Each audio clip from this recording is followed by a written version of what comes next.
I have a dynamic duo of entrepreneurs finding the niches to help people make a lot of money and have a lot of fun. Mark Sullivan is the CEO.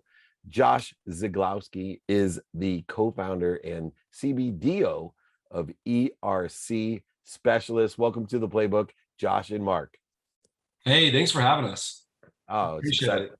Yeah, well, it's so interesting because I always say the riches are in the niches, and there's so many areas that I help people with, and they have no idea that there's support for them, and whether it be different types of grants, loans, or government assistance, people overlook the fact that they pay their taxes for a reason, and sometimes the reasons are beneficial to them. And I think this is especially true with ERC. And so the first question is, what is ERC? And is it truly legit for small business owners and entrepreneurs? Well, actually, Mark, why don't you take the lead on what ERC is? You always have the better definition than I do. Perfect. Yeah, so ERC is primarily for business owners that have W-2 waged employees. So if you had that during 2020 and 2021, then legislation was passed that may give you a credit. ERC is an acronym, stands for Employee Retention Tax Credit. It was part of the CARES Act initially when COVID came out and that huge $1 trillion CARES Act stimulus. This was part of it. So the easiest way to simplify it, it is a refund to the business for the W-2 wages, or a good part of it, the W-2 wages that were paid out. And it can go up to 70%. So generally speaking, if you paid out $1 million in wages in 2021, 2020, combination of both, we may be talking up to 70%, 700,000 that could be coming back to the business, which ultimately is not a loan, unlike PPP. It's a refund. And why didn't ERC get the notoriety or the exposure that the PPP programs did, where everybody was talking about, did you get it? Did you apply for it? When do you get it? When do you apply for it? This seemed to slip by the common person. Yeah, I'll take that one too, Josh, because I thought that same thing as well. When I first was introduced to this program, it was a little bit too good to be true. When PPP came out, it was a frenzy. I was there. I did that for my businesses. I called 3 or 4 banks, can you help out? And then 3 or 4 fintech companies, and it was a frenzy. And one of the reasons for it is that got the publicity. And at the time, you could not do ERC and PPP. That was amended with the American Rescue Plan Act in December of 2020, but still no one knew about it. And I think the reason for that is it is a tax credit. PPP had to go through lenders. Lenders were incentivized on the back end. They were going to get paid. This program just goes on taxes. And so lenders can't make money on it for the most part. It doesn't have to go through them. So you're not really going to hear about it from them. Also, you would think, oh, well, my accountant would tell me about this if it's on my taxes. Well, that's, again, a reason why most people don't know about this. It's on payroll taxes. And we've never seen a credit like this on payroll taxes. Your accountant deals with yearly taxes, and they'll get a summary of what you did on payroll, but they'll never, I shouldn't say never, they rarely look at a quarterly payroll tax. So who does that with your business? That's typically an automated software provider like QuickBooks or ADP or Gusto. And so there has never been with this program an inherent advocate or system in place to get the word out. And that is really what the need was and why our company exists. And Josh, what were some of the nuances in building a business around something like this? It's a little bit of a unique business. What were you guys doing before? How'd you transition into it? And what are some of the nuances of the business itself? If, for me, I'm exact qualifier for this program myself. That's how I got introduced to you two. I couldn't believe it, number one. And 2, you educated me on it. And 3, that I've applied. How does that all work? And how have you transitioned into this business? Yeah, well, we all got started because we're business owners, entrepreneurs. And I was actually looking for my main passion is commercial real estate investing, a lot of triple net lease assets. And I had an oil business. And in 2020, I don't know if you remember, but price per barrel was negative $30 a barrel one day. And so with that, my oil business was struggling. We did PPP number 1, number 2. And if you got PPP number 2, that means you already had, in order to qualify, you had to have a 25% loss. I got a state of Wyoming grant. I'm in Utah, and so this is in Wyoming. And so I was trying to find more stimulus for the business to continue to survive, to get through the pandemic, right? And so a friend of mine told me about it, which actually he's one of the partners now. And he mostly just talked to me about it, like, hey, take a look at this for your business, right? And I looked at it and I was like, okay, let me call my CPA. I got, I'm just fast forwarding this, called a couple payroll companies. No one could help me. And I looked at it as opportunity. Well, if I can't find this and no one can help me, let's make a business out of this where we help business owners claim this credit. And they call it a credit, but really, like Mark mentioned, it's a refund. I call it a glorified rebate or glorified grant, but it's not a grant, because a grant, you have to specify what you're using the money for. And so we then said, let's try to make this work. And we did. We got the right people in place. I always reference the book Who Not How, and just had that mentality. And now, I mean, we've hit leaps and bounds, plus all the different amendments that's happened this last year. We started at a certain thing where you just had to have a 20% revenue loss, but it's expanded from there to make it so more businesses can qualify now. It's incredible. Then beyond that, it's an easy step-by-step process to take advantage of ERC, and you guys make it so easy. Take control of the process. You don't get paid unless we get paid, which I really love. So it's a performance-based business. What are the step-by-step processes involved in go ahead and taking advantage of ERC? Yeah, that's I think you hit it right on the nail on the head. Is we try to make it as easy as possible. Now, granted, like me and Mark always say, is a CPA can definitely do this. However, they'll get bottlenecked really quick. It does take a lot of paperwork, and they have 100. They have tens of hundreds of clients. We're now processing about 300 to 400 companies a day because we've automated that process. Now, the process is they go to a website, unstoppableerc.com. They take about 5 or 10 minutes to go through a survey, and these are questions we need to know how their business was affected during COVID, during the pandemic in 2020 and 2021. Then once they do that, we then will send them an email and a text saying, hey, we need to get these certain documents, which is their 941 quarterlies, their PPP loan information, and a payroll report. Once we get those, it takes us about 2 weeks to analyze everything, go through all the numbers, all that kind of stuff, because we have to sift through all their 941s, and we come back and we say, hey, you were approved for, let's say, $312,042. Do you want us to file? And you mentioned how we're a performance-based business.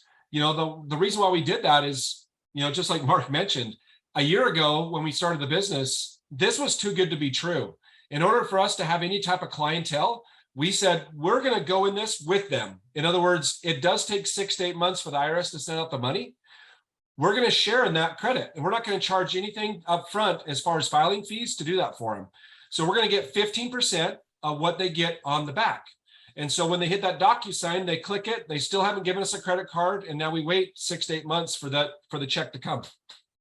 That's amazing. And you guys are just philanthropic beyond belief that we have tied in, and what reason it's unstoppableerc.com is we've tied in a portion of that 15% is going to go to Unstoppable Foundation, which I'm the chairman of, which is why I got super excited with your generosity that you're working with us in raising money. So beyond helping the business owners and helping yourselves, you guys have figured out a way to expand the wealth to different charities across the country and the world to help them. What are some of your philosophies? Because it's really abundant to take on all the risk and not only provide the majority of the credit back to the person, but even more importantly, to even pay it forward to other people. For you, where did this abundant type of philosophy or perspective come from, both of you working together? Because most businesses don't do, number one, they won't take on the risk. That's the biggest generous thing that you're doing. But two, beyond, being paid on performance, it's still giving profits to a charity on top of it. Yeah, I mean, the one thing that this was a question was very similar to me today, just a friend of mine. And it was about 4 or 5 years ago, I started having a different mindset of more of the abundance side of things, the go-giver type, right?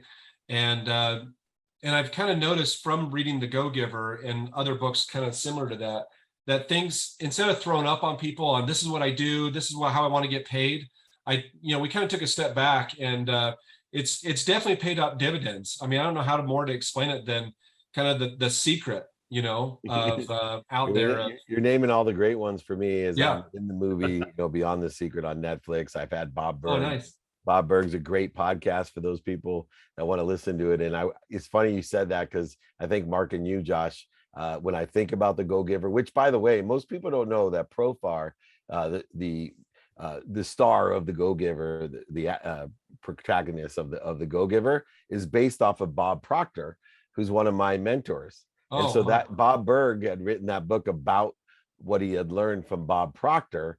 And so the Go-Giver and the Go-Giver Sales Series is one of my favorites as well. Mark, how about you? Did you always have kind of that more philanthropic and abundant perspective, where, it's tough for business people not to grow up in, a competitive, especially sports guys like you, a competitive, more scarce, zero-sum game than a value-add game that Bob Berg teaches? That's a great question. In the book, 7 Habits of Highly Effective People, I think one of that is synergy, I believe. And that always stuck with me reading that as a young kid. 1 + 1 = 3 in this capacity, right? So abundance has always been natural. Even though I'm very competitive, that doesn't necessarily mean, if I take it, it doesn't leave room for somebody else. In fact, when we started this company, and I've done several other companies as well, we know we needed a lot of help. And so I think right now we're at 8 equity partners. And, we easily could have, me and Josh Josh is the founder, could have easily wanted to kind of keep that close knit and maybe skimped on processing or some skill sets that we need. But he had the abundance mindset, and I've followed suit with that. And we have grown our business here, and in turn, as you mentioned, paying it forward. That's kind of been the mindset we've had all along. And beyond the mindset, the heart set, and the hand set that it takes to educate a market on the reality and validity of ERC, and then being able to effectuate the process and take on all the risk and give back to charity and create an efficient way and a mechanism that, most accountants or CPAs, like you said, they'll talk you out of it because there's so much paperwork and the return on their investment is so little. And so beyond all of that, you both share in this sports background. And I'm always asking, since this is the playbook, how has sports impacted you as entrepreneurs, and what do you take from the courts and fields that not only you played on, but you coach on and empower other people on? What have you taken from athletics and sports into the business or your previous businesses? It's funny because the same conversation I had regarding abundance, we talked about sports, and we talked about, I grew up in a small town in Utah, 4-sport athlete, mostly because it's a small school. It was a 2A out of 4A at the time. And I played a little college basketball, junior college. And now I coach, I have 4 kids. I coach my 2 older boys. My oldest boy now is in high school, so he's moved on to a new coach type of thing. But the one thing that I was teaching my daughter this, she's 10 years old last night. She was really frustrated at learning cursive. And I kind of take the same sports mindset. I said, hey, have you heard of the terms practice makes perfect? She goes, yeah. I'm like, here's the thing, because she was really upset that me and her mom were giving harder direction, that she was doing it not right and she needs to do it this way. And I said, my college coach used to say, perfect practice makes perfect. You could be practicing the wrong thing for a long time, and unless you're going to get good instruction, you're going to do it wrong, right? And so that is something that I learned from sports, that I also tell kids in shooting their basketball better or whatever, is there is that saying of practice makes perfect, but you could be practicing the wrong thing for so long. And it's having coaches and mentors to really, channel that in. And on the business side of things, I didn't really grasp a business coach or a business mentor until about half a decade ago. Then my life has changed dramatically. So yeah, I mean, now that's all I preach all the time in business is the business coaches and the business mentors. And Mark, how about you? What has empowered you through sports and business? Because you've been successful at so many different businesses and now with ERC. The first thing that came to mind was adversity. So in high school, I played tight end and on the defensive line. I was definitely big for a high schooler, 10th grade, but I complete tear my PCL and MCL, two out of the four main ligaments in the right knee. And I was done after that in terms of progressing my career. But you need to recuperate, you need to get better. And I think that carries over in life. You can just call it quits and say, I'm done. I'm not going to be mobile. I'm not going to be active. But, I try to do a Spartan race every year, the beast, 12 to 14 miles. Yep.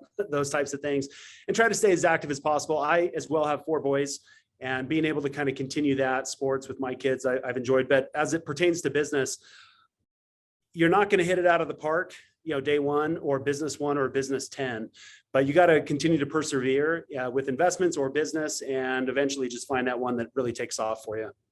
Well, you both are a great team to join, which is why I brought it up, because I think this is a key business where you two are a great partnership, but to provide the team that's necessary to effectuate taking advantage. So many people complain about taxes today. And I said, look, before we start complaining about taxes, let's look and appreciate what we pay taxes for these emergencies, for our government to be sound and stable in times of trauma. And, it's not our fault if we're not taking advantage of the taxes that we've paid. And I think this is a classic example of people needing to know that, look, you've paid your taxes, but you pay them for a reason. And this is one of the reasons that if you're not doing well and been hurt by the pandemic, that you have a credit coming back to you of significant amount. And you, all those years of paying taxes pay off if you're more interested than interesting. So I want everyone out there to go to unstoppableerc.com, take advantage of the taxes that you've paid, take advantage of our own government, of the options, opportunities, and touches of favor that extraordinary government and extraordinary country provide via entrepreneurs like Josh and Mark, and also the philanthropic side of supporting a cause very dear to my own heart, the Unstoppable Foundation, which Bob Proctor, Jack Canfield, Les Brown, the list will go on and on, are all in support. We've created a attitudinal college and high schools and food and electricity and water, all types of great things to build and build a foundational support around the world for those people in need. I just want to tell you both, I certainly appreciate what you're doing. If it wasn't for entrepreneurs, I guarantee that most of these funds would go untapped. You have nothing to lose. These two have taken on all the risk for you all the time. All you got to do is quickly go to unstoppableerc.com. Take advantage of all the taxes that you paid. Mark Sullivan, Josh Zieglowsky, thank you so much from ERC. Go to unstoppableerc.com. Keep up the great work, and I can't wait to see the next venture. Make sure you call me to be one of those 8 equity partners next time. Thanks so much. Thank you, David. Appreciate it.